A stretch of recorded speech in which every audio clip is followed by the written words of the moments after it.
देखो मीरा, माँ का पूरा ख्याल रखना है, उनसे अब काम नहीं होता है। क्यों, क्या हो गया है? तुम्हारी माँ तो हट्टी कट्टी दिख रही है, पूरी शादी में घोड़ी की तरह नाची है, अब क्यों काम नहीं होता उनसे?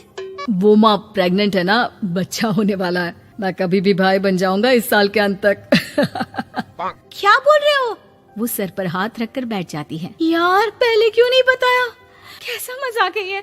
झूठ बोल रहे हो ना? हाँ, झूठ बोल रहे हो ना? तभी ससुर की आवाज आती है। बहू, पानी गरम कर दे, तेरी सास को दवाई देनी है। समय पर दवाई ना दी तो परेशानी हो जाएगी।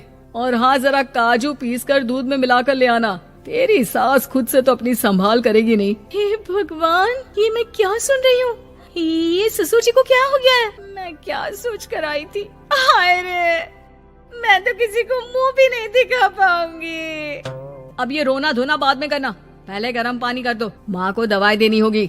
और हाँ, रात को माँ के पैरों में तेल लगा देना। बहू को गुस्सा आ जाता है। वो बड़बड़ करती किचन में जाती है जहाँ उसका ससुर खड़ा होता है। एक बड़ी जिम्मेदारी है हम सबके सर ऊपर। इस उम्र में माँ बनना खतरे से खाली नहीं होता। हाँ हाँ पता है, तो क्यों बन गई माँ?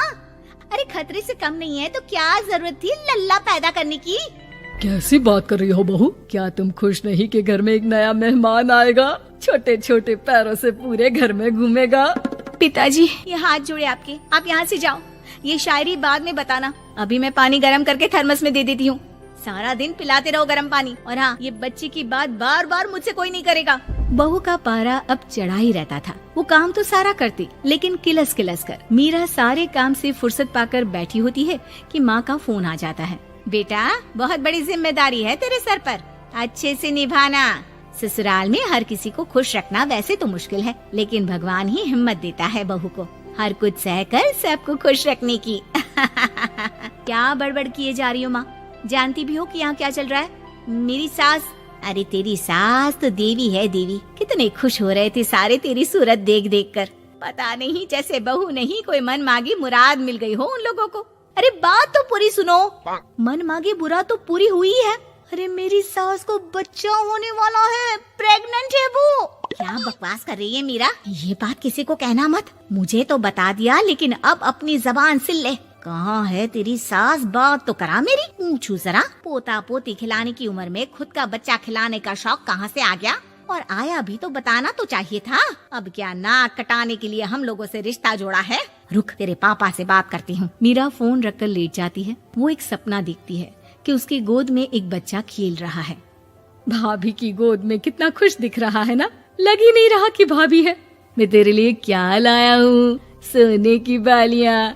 तेरी शादी में तो मैं बुढ़ा हो जाऊंगा ना। अरे कैसी बात कर रहा है बेटा, इसकी जिम्मेदारी तो तू ही लेगा।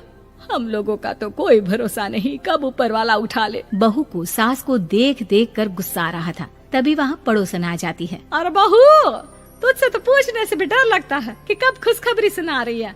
अब तो अपनी 1 महीने की ननद की ही जिम्मेदारी संभाल ले, बहुत है।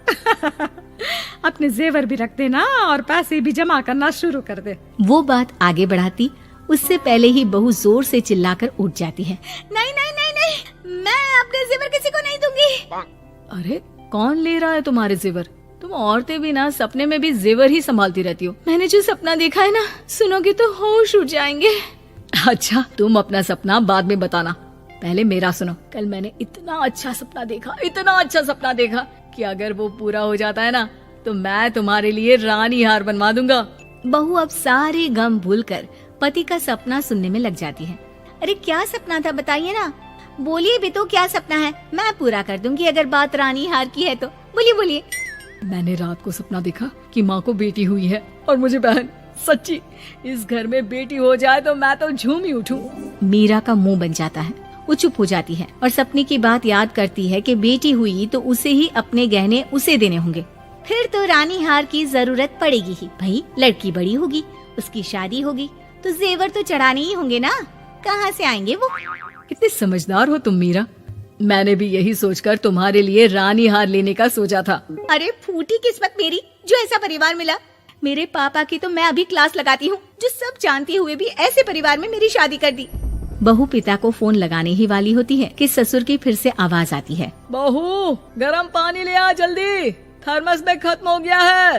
बाद में खबर लेती हूँ मैं पापा की, पहले सास को गर्म पानी दिया हूँ। बहू अभी किचन में काम कर ही रही थी कि मीरा के मम्मी पापा आ जाते हैं। वो हाथ में ढेर सारे फल लेकर आते हैं। मीरा के पिता मीरा के ससुर से कहते हैं, लीजिए भाई साहब, ये फल रखिए, बहन जी को खिला दीजिएगा। वैसे कैसी है उनकी तबीयत? बस पता तो है आपको, ऐसे वक्त में जो होता है बस वही सब। मुझे तो सुनकर बहुत गुस्सा आया था, लेकिन चलिए, भाग्य में जो है लिखा उसे कौन टाल सकता है। डॉक्टर को दिखाए?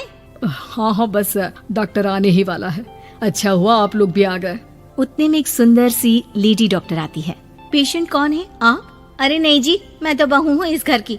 मैं तो अभी सोच भी नहीं सकती पोता या पोती के बारे में। अभी तो मेरी सास ही। अरे चुप हो जाना, देख तो ले, डॉक्टर है ये, किसी के भी सामने गुस्सा फोड़ देती है। डॉक्टर कमरे में जाती है और थोड़ी देर बाद बाहर आ जाती है। पीछे से सास भी निकल आती है। हे भगवान, इतना दुख तो किसी को भी ना दे जितना मुझे दिया है। देखिए बहन जी, आप लोगों को तो ये सोचना भी नहीं चाहिए था। वही तो मैं भी कह रही थी कि आप लोगों के लिए तो सोचना भी गुनाह है, लेकिन अब पछताए होत क्या जब चिड़िया चुग गई खेत। डॉक्टर वहाँ से चली जाती है। मैं माँ नहीं बन सकती, मैं प्रेग्नेंट भी नहीं हूँ। ये कैसे? तुम तो बोल रही थी कि अरे वो गैस का दर्द था और पेट भी गैस से फूल रहा था। डॉक्टर ने चूर्ण दे दिया है, गर्म पानी से फाँकना है। मैं अभी लाती हूँ गर्म पानी। अरे मैं तो गीजर ही लगा देती हूँ। हाय रे, खुशी के मारे पागल ना हो जाओ।